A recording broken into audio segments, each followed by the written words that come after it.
DM Russo, membaca yang tak terucap, memahami yang tersembunyi.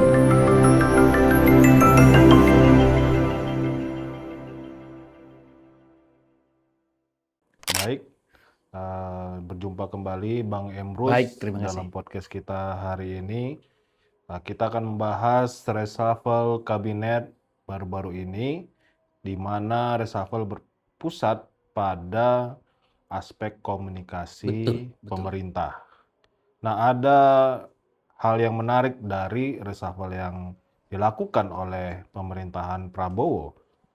Nah, kalau Bang Emrus sendiri melihat dengan reshuffle kali ini, sebenarnya seberapa berbahaya bagi pemerintah jika posisi strategis komunikasi diisi oleh figur yang tidak berbasis keilmuan komunikasi, bahkan lebih dikenal sebagai pegiat lembaga survei, terutama di era disinformasi digital saat ini. Baik, saya pikir saya setuju ya apa yang dilakukan oleh Prabowo, reshuffle kabinet khusus di bidang komunikasi. Karena kita melihat fakta di lapangan ke belakang di masa pemerintahan Prabowo Subianto, termasuk di bawah pemerintahan Joko Widodo, pengelolaan komunikasi publiknya tidak berjalan dengan baik. Sehingga di ruang publik muncul isu-isu, muncul kegaduhan di ruang publik. Bukankah sekarang sedang terjadi kegaduhan itu? Jadi reshuffle ini adalah untuk bagaimana memperbaiki kegaduhan di ruang publik tersebut. Saya kira seolah-olah berhadapan-hadapan gitu ya. Coba kita lihat para kritikus. Saya kira banyak para kritikus itu yang memberikan tanggapan-tanggapan yang sangat kritikal terhadap pemerintahan Prabowo Subianto, di mana memang disertai ada kekurangan-kekurangan, tetapi ada juga kelebihan memang. Tetapi kelemahan-kelemahan ini yang dikritisasi oleh para kritikus, pengamat, maupun para akademisi. Kita lihat sebagai contoh misalnya, Ferry Amsari mengkritik tentang katakanlah konstitusi. Baru kita lihat Saiful Mujani tentang presiden bisa saja diturunkan. Baru kemudian para pengamat-pengamat yang lain. Rocky Gerung, saya kira sangat kritikal. Dan menurut saya itu sangat baik. Tetapi kritik ini justru tidak direspon dengan produktif oleh pemerintah. Justru cenderung adalah melakukan respon yang sifatnya defense, melindungi program pemerintah. Bukan mengajak dialog para pihak untuk mendiskusikan tentang apa yang dikritik itu. Nah, untuk itulah reshuffle kabinet bidang komunikasi sangat penting. Karena pengelolaan komunikasi, kita harus jujur, memang tidak baiklah selama kita lihat Pak Prabowo diangkat hingga pada hari ini. Gitu ya. Sayangnya, kita mengharapkan ada orang the new yang menangani komunikasi ini, yang kompeten di bidangnya. Tetapi apa? Seolah-olah rotasi jabatan. Nah, kemudian kalau kita mau bahas dua tokoh yang berada di posisi penanggung jawab komunikasi yang baru di reshuffle ini, Muhammad Kodari dan siapa namanya? Hasan Nasbi. Dua tokoh gitu ya. Kalau kita bahas kedua tokoh ini, menurut saya adalah orang yang tidak punya kompetensi di bidang komunikasi. Kenapa? Sederhana melihatnya. Bahwa background daripada Kodari itu kan psikologi. Baru kemudian ilmu politik. Sebaiknya beliau ini ditempatkan menjadi apa? Wakil Menteri Dalam Negeri. Kan itu bidang politik, kan begitu ya? Bukan menangani komunikasi. Bagaimana dia nanti mengelola komunikasi di ruang publik. Sehingga apa yang terjadi nanti kalau dikelola dengan baik oleh orang yang kompeten di bidangnya, maka akan terjadi kesejukan komunikasi di ruang publik. Jadi kalau memang Kodari tidak punya kemampuan di bidang itu, pola komunikasi nanti seperti yang terjadi. Akan terjadi pro dan kontra, gitu ya. Padahal seharusnya pengelola komunikasi harus berperan dua arah, mengkomunikasikan apa keinginan masyarakat kepada pemerintah dan mengkomunikasikan program dan kebijakan pemerintah kepada masyarakat. Itu jadi kepala badan komunikasi harus berada pada posisi di antara kedua pihak, yaitu pemerintah dan masyarakat atau rakyat. Jangan sampai misalnya kepala badan komunikasi yang tugasnya adalah untuk melindungi atau katakanlah untuk menjaga program-program pemerintah tidak boleh dikritik. Padahal kalau dikritik itu kan sangat bagus sekali. Karena itu akan menjadi energi untuk dapat dilakukan perbaikan. Karena banyak kok, kalau kita mau jujur, pembangunan apa yang dilakukan oleh Prabowo saya kira banyak sekali, tetapi ada juga pembangunan yang harus kita kritisasi. Banyak. BUP saya kira dikritik ya. Baru kemudian kita melihat sekarang adalah defisit anggaran kita sudah 200 triliun lebih. Nah, kemudian bagaimana katakanlah kenaikan harga-harga. Hari ini saya monitor di satu pasar diliput oleh media, ada mulai kenaikan harga itu meningkat. Nah, ini persoalan-persoalan yang harus dikomunikasikan. Nah, apakah memang Kodari punya kompetensi di bidang komunikasi? Saya menduga dia lebih cenderung nanti adalah membuat pola komunikasi, yaitu pola komunikasi menjaga program pemerintah, tidak boleh dikira seolah-olah melindungi lah, kalau saya katakan. Nah, yang kedua, kita melihat Hasan Nasbi diangkat menjadi penasehat. Seorang penasehat itu kan harus menguasai di bidangnya. Misalnya, andaikan saya penasehat keuangan, Kementerian Keuangan, kapan mau saya nasihati? Itu kan, atau penasehat di bidang perdagangan, paling yang saya nasihati, naik harga sayur, turunkan dong, karena pengetahuan saya tentang perdagangan sangat minimalis, sangat kecil gitu ya. Nah, bagaimana Hasan Nasbi sebagai penasihat komunikasi Prabowo Subianto, di mana latar belakangnya ilmu politik? Kenapa itu tidak wakil menteri di Kementerian Dalam Negeri atau di kementerian lain yang terkait dengan politik? Jadi tidak pas. Nah, saya terus terang, apakah Hasan Nasbi mampu memberikan nasihat itu kepada Prabowo Subianto? Mampu memberikan nasihat kepada para menteri sehingga tidak muncul lagi diksi-diksi. Misalnya, saya kira baru-baru ini kan masih terjadi, saya kira hari ini atau berapa jam yang lalu atau yang beberapa ke belakang, itu adalah kalau mau lari-lari aja ke Yaman, gitu kan? Seorang nggak boleh itu, karena negeri ini milik kita bersama.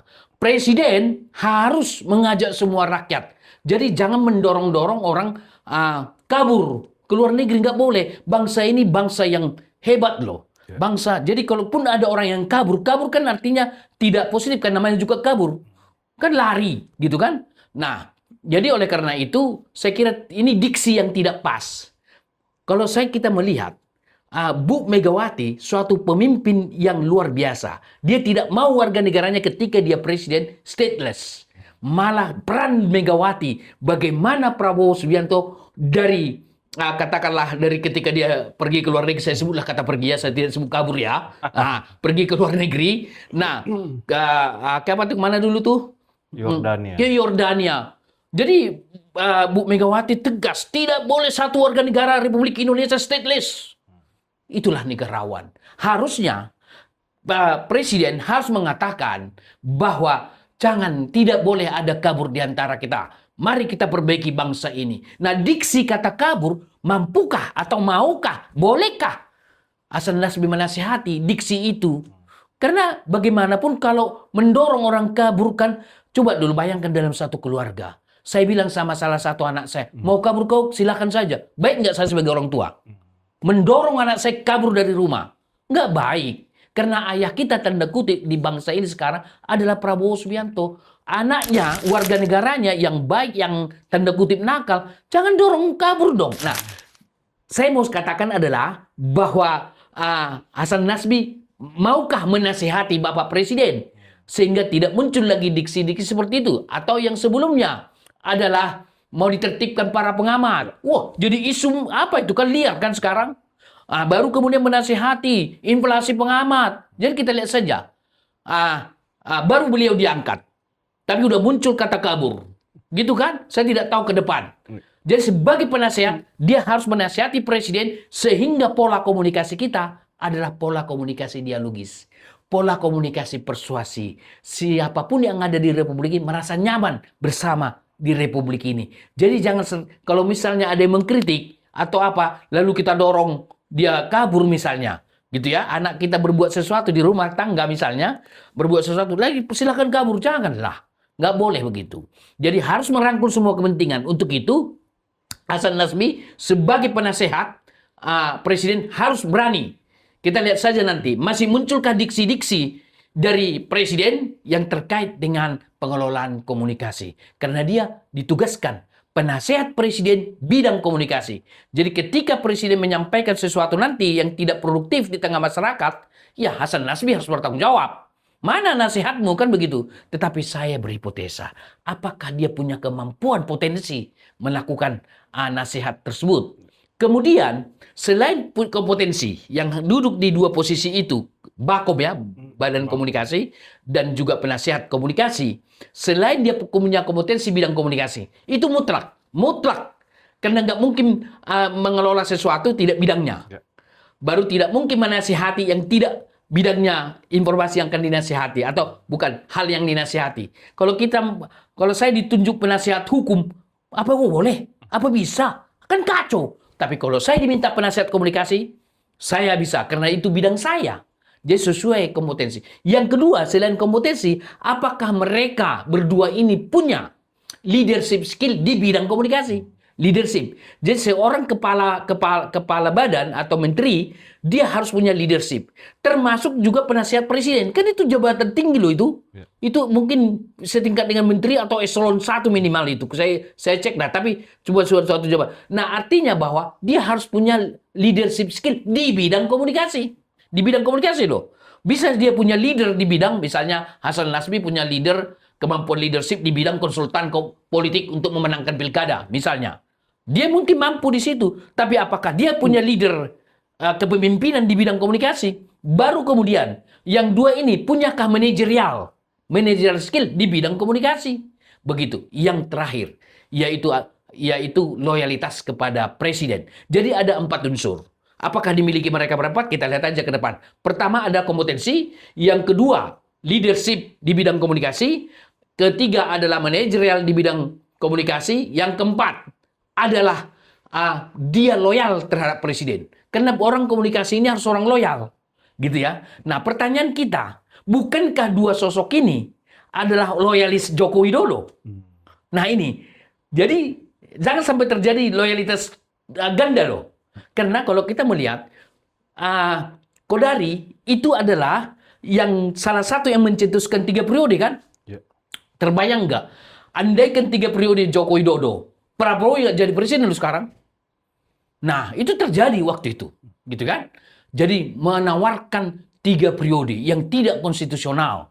Nah, loyalkah itu kepada Prabowo? Nah, itu pertanyaan kita.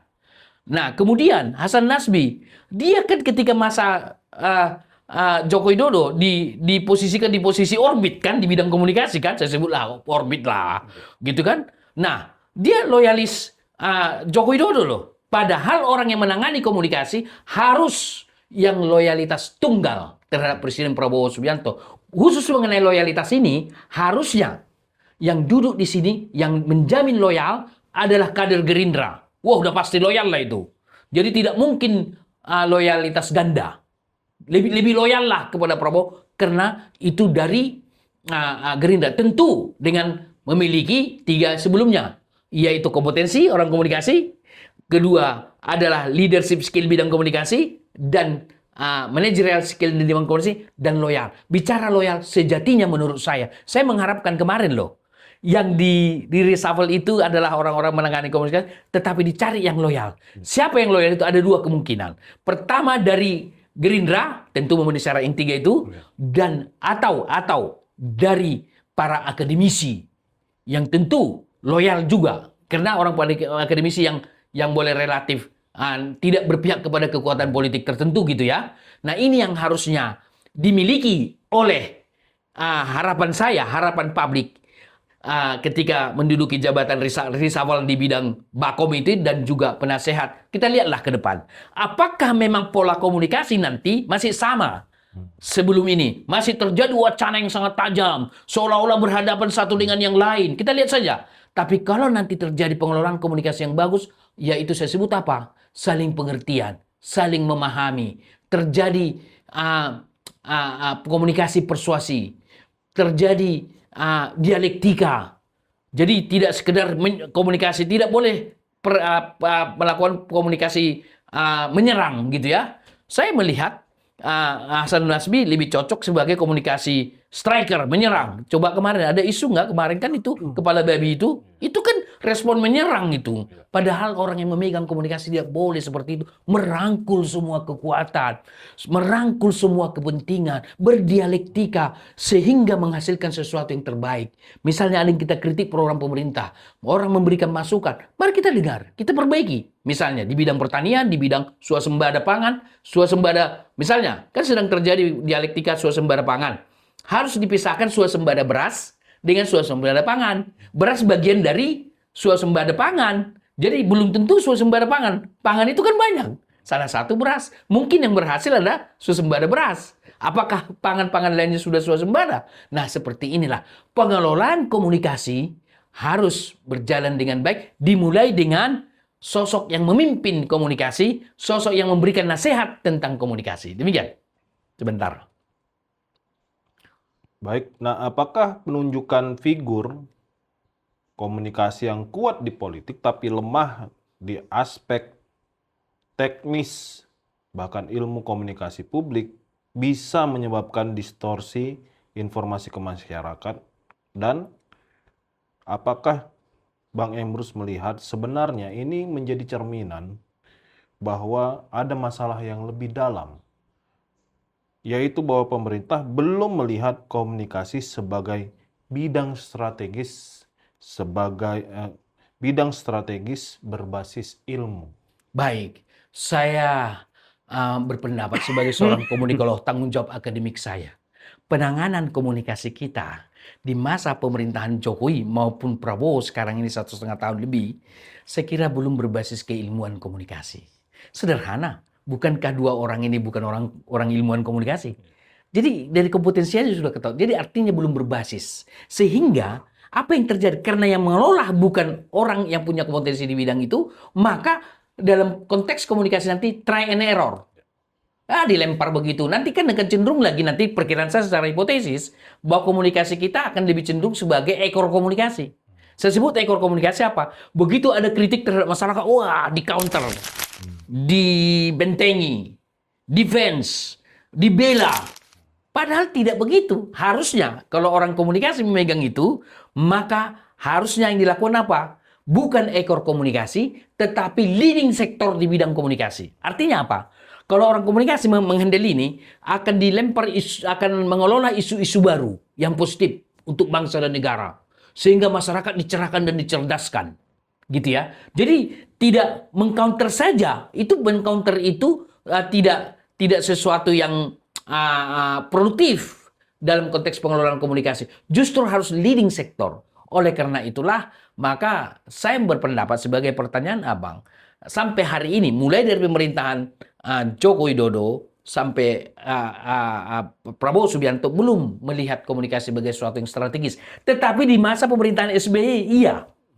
Saya kira pengelolaan komunikasi pemerintahan SBY sebagai, menurut pandangan saya, sebagai sesuatu dianggap sebagai strategis. Coba lihat juru bicaranya kemarin. Bagus banget ya, yang dosen UI itu ya. Luar biasa. Dia selalu kemana SBY pergi, ke situ dia.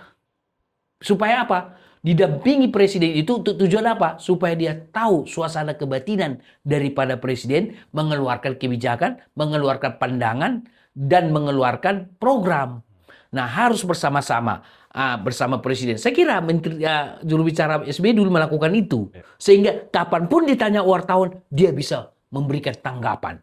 Nah, jadi oleh karena itulah saya melihat dengan segala kerendahan hati, saya berpendapat bahwa masa pemerintahan kita ini komunikasi belum dianggap sebagai sesuatu yang strategis. Padahal, menurut saya, adakah atau sejumlah program pemerintah bagus? Ya, kita harus akui Prabowo Subianto, gitu ya. Baru misalnya katakanlah bagus untuk rakyat, yaitu UU UMKM misalnya kan ditangani. Tapi disertai juga ada kekurangan. Nah, inilah yang harus didialogkan kepada masyarakat sehingga terjadi apa yang disebut dengan kesejukan komunikasi. sehingga menimbulkan kebersamaan, sehingga kita menjadi kohesi sosial semakin dekat, bukan berseberangan, bukan semakin jauh. Terus terang saya mengatakan, ada loh seorang nabi yang kita hormati, sangat kita hormati, orang yang ingin membunuh dia, tetapi dirangkul menjadi pengikut dia, pengikut setia loh, menjadi pembela dia, itu baru leader, gitu loh. Jadi artinya bagaimana mempersuasi, bagaimana menjelaskan, bagaimana merangkul itu. Jadi jangan kalau orang dianggap katakanlah mengkritik, justru yang paling utama sekarang, apakah para kritikus nanti di masa pemerintahan Prabowo Subianto dengan kepala bakomnya adalah Kodari dan penasihat komunikasi adalah Hasan Nasbi, gitu ya, sehingga mereka ini menjadi merangkul semua para kritikus ini. Luar biasa kalau terjadi itu. Jadi satu kesatuan. Tapi tetap mereka memberikan kritik. Nggak apa-apa, terus saja melakukan kritik sehingga terjadi dialektika-dialektika yang untuk terbaik untuk bangsa dan negara. Kita lihat saja, jangan nanti semakin jauh, seolah berhadapan-hadapan. Bahkan ada kan pengamat mengatakan kalau ketika saya meninggal, pasti ada yang melakukan begini. Tidak baik itu. Karena apa? Karena berhadapan-hadapan. Jadi tidak boleh sesama anak bangsa saling berhadapan-hadapan dan kemudian seolah-olah silahkan kalau mau kabur. Nggak bisa itu. Rangkul dan rangkul dan rangkul. Dan itulah tugas daripada Kepala Badan Komunikasi Bakom dan Penasihat Komunikasi Presiden.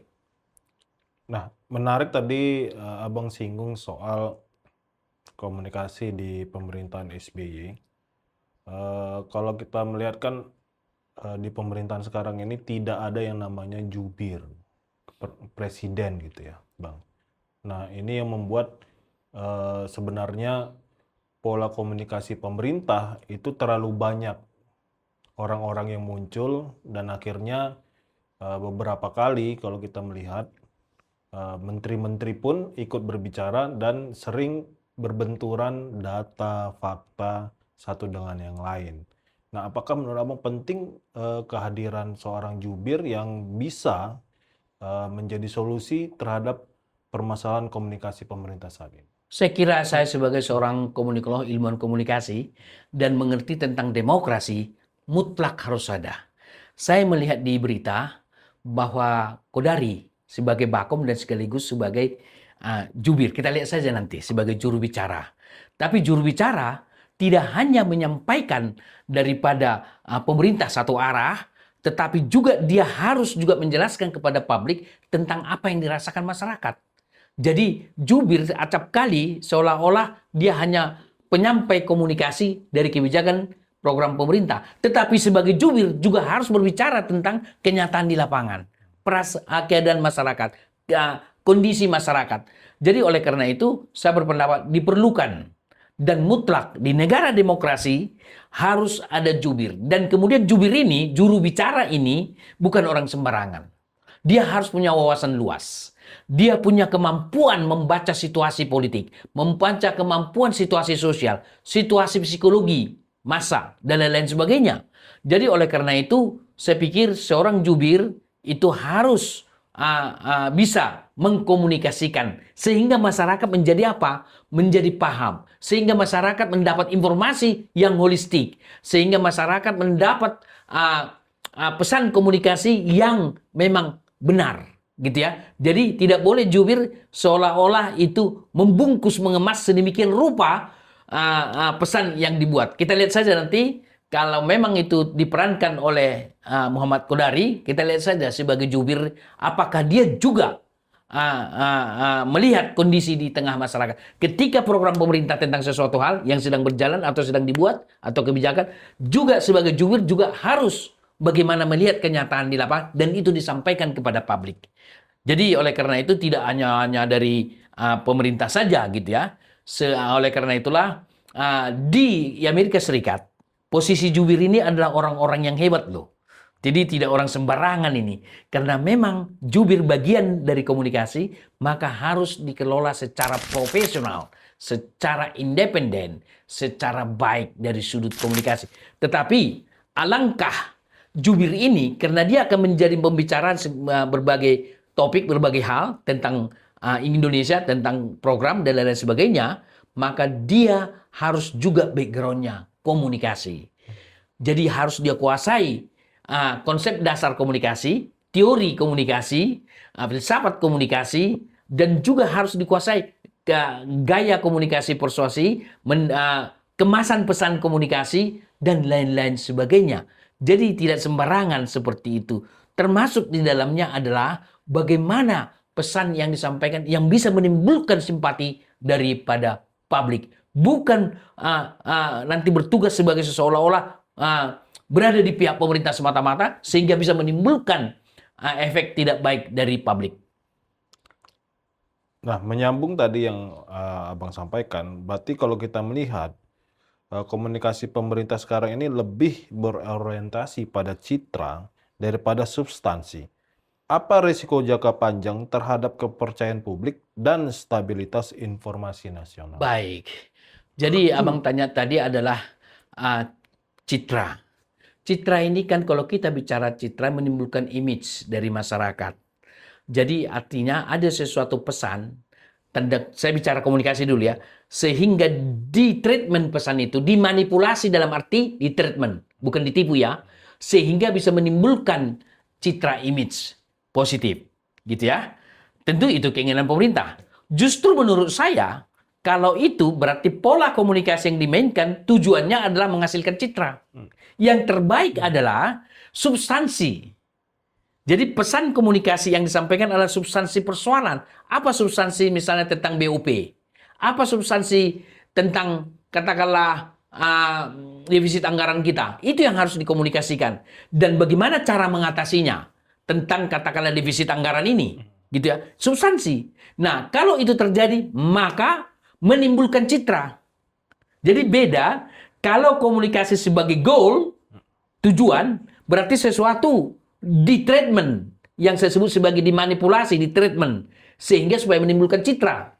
Yang terbaik substansi. Kalau bicara tentang substansi, kesejahteraan rakyat dan lain-lain sebagainya, demokrasi secara substantif apapun, keamanan dan lain-lain sebagainya secara substantif, maka akan menimbulkan citra. Jadi bedakan antara pesan komunikasi bertujuan citra dan pesan komunikasi menimbulkan citra.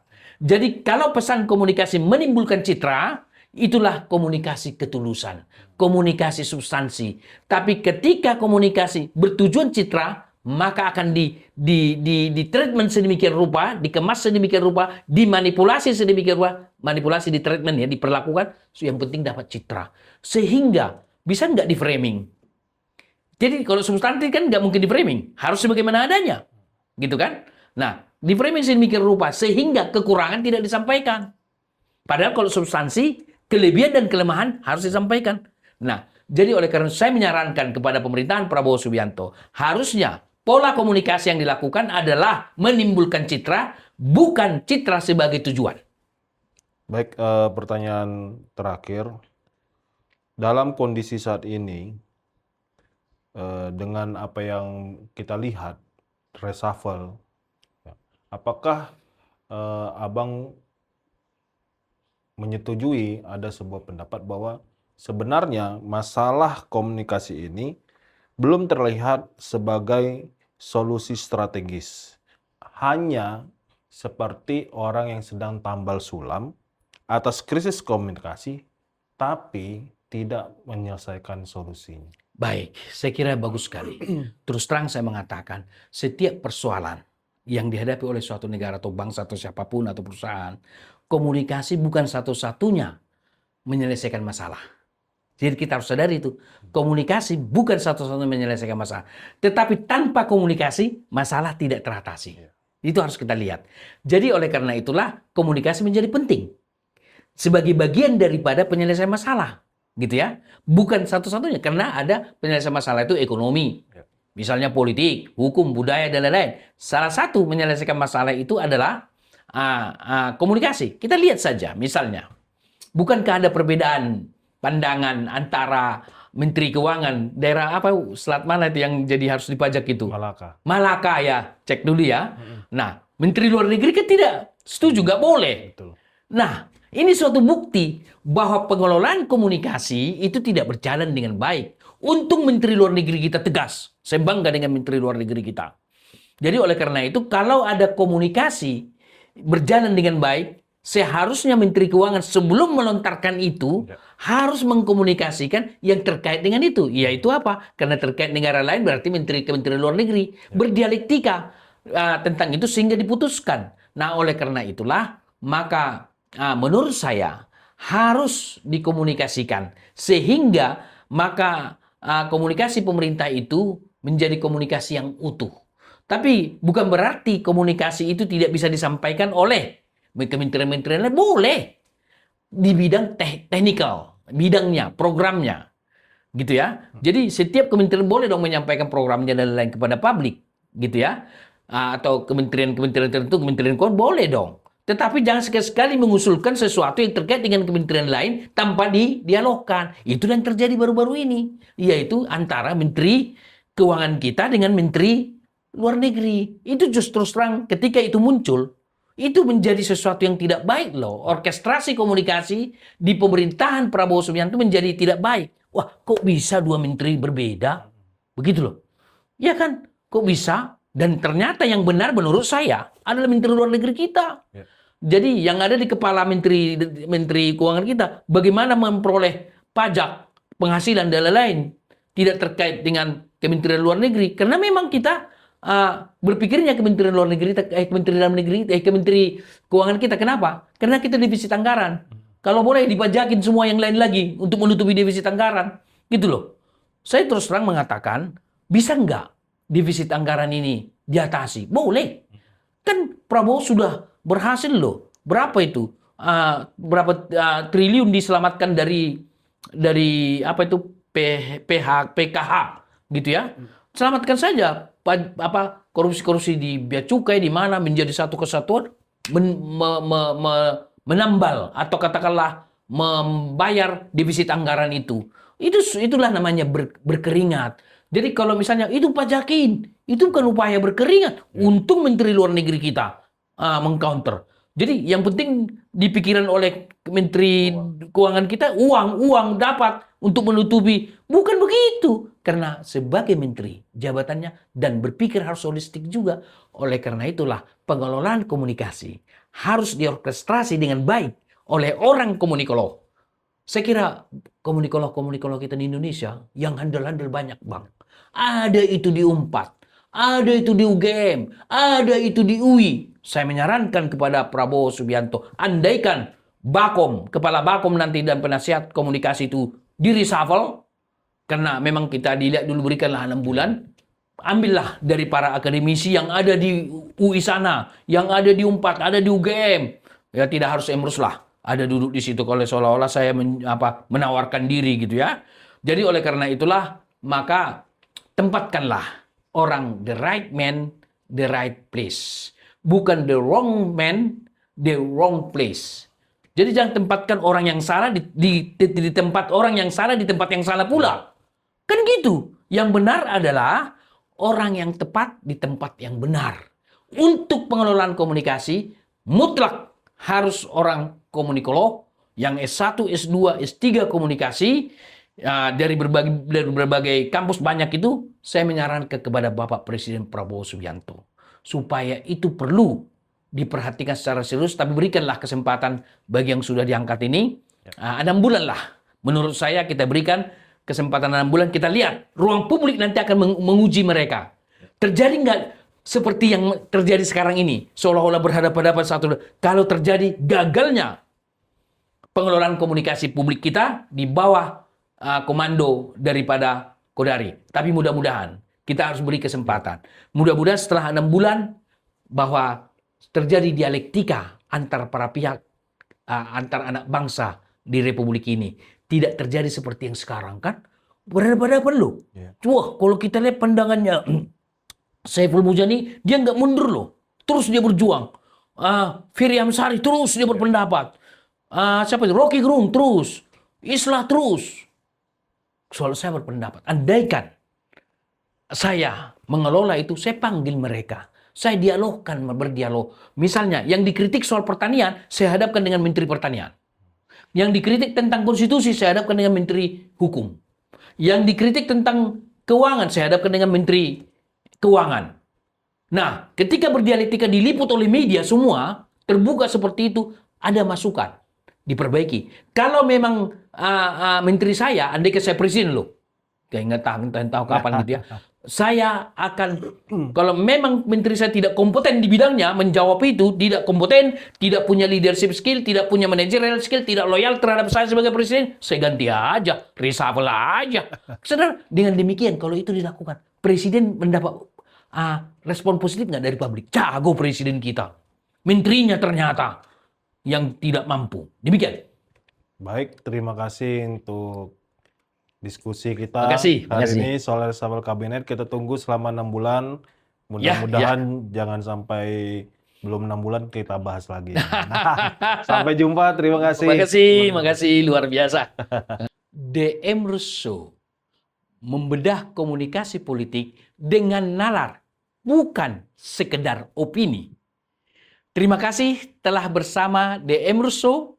Semoga diskusi hari ini menambah wawasan dan mempertajam cara kita membaca realitas komunikasi politik lebih kritis, jernih, dan tidak mudah terjebak dalam konstruksi komunikasi politik yang menyesatkan. Saya Dr. Emrus Sihombing, pamit undur diri. Sampai jumpa di episode berikutnya.